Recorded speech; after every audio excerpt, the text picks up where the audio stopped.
Cari telespettatori, Massimo Cestaro, segretario SPI-CGIL del Veneto, è qui con noi e come sempre affrontiamo il tema delle pensioni. Stavolta lo facciamo perché l'argomento è quello della rivalutazione 2026, quindi siamo prossimi a vedere delle piacevoli sorprese oppure c'è un po' di rammarico, vi aspettavate qualcosa di diverso? Piacevole perché qualche euro in più arriva. Però noi intendiamo dire che sono ancora pochi. Diciamo, voi avevate chiesto di più?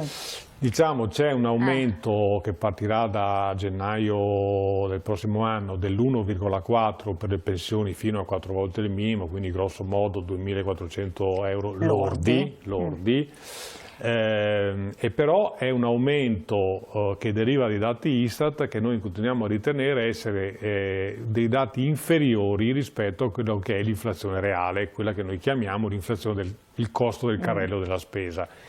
Il governo si è attestato su questa percentuale che tra l'altro è ridotta per le pensioni un po' più alte e riteniamo che ci sia ancora uno scarto troppo importante tra quello che sono gli aumenti pensionistici e il costo della vita, che è appunto il carrello della spesa, ma che è acqua, luce, gas, affitti, eccetera, cioè che è la condizione materiale delle persone.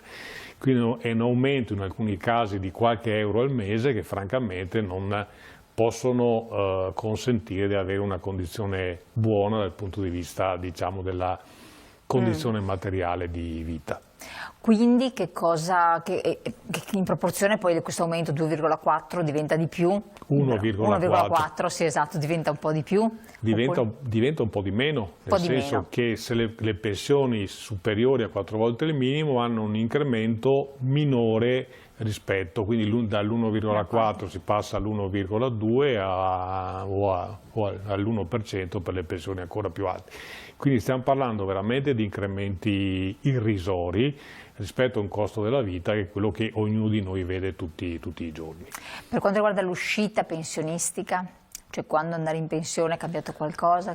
Diciamo cambierà nei prossimi anni, nel senso che le cose che abbiamo visto poi in queste ultime ore, sembra che questo governo abbia intenzione di peggiorare ulteriormente la legge Fornero. Ecco, lo dico senza elemento di polemica, ma insomma credo che i telespettatori siano in grado di valutare chi diceva che bisognava azzerare la Fornero e invece le condizioni, diciamo, le scelte che vengono fatte che stanno peggiorando alcune condizioni previste dalla legge Fornero. Però sostanzialmente ogni anno con ogni legge finanziaria possono cambiare in qualche modo le condizioni pensionistiche, per cui non è un patto che uno fa dal momento in cui va a lavorare e sa già proiettarsi in quella che sarà la sua vita di un domani, però ogni anno c'è un qualcosa che può entrare in vigore e modificare le prospettive.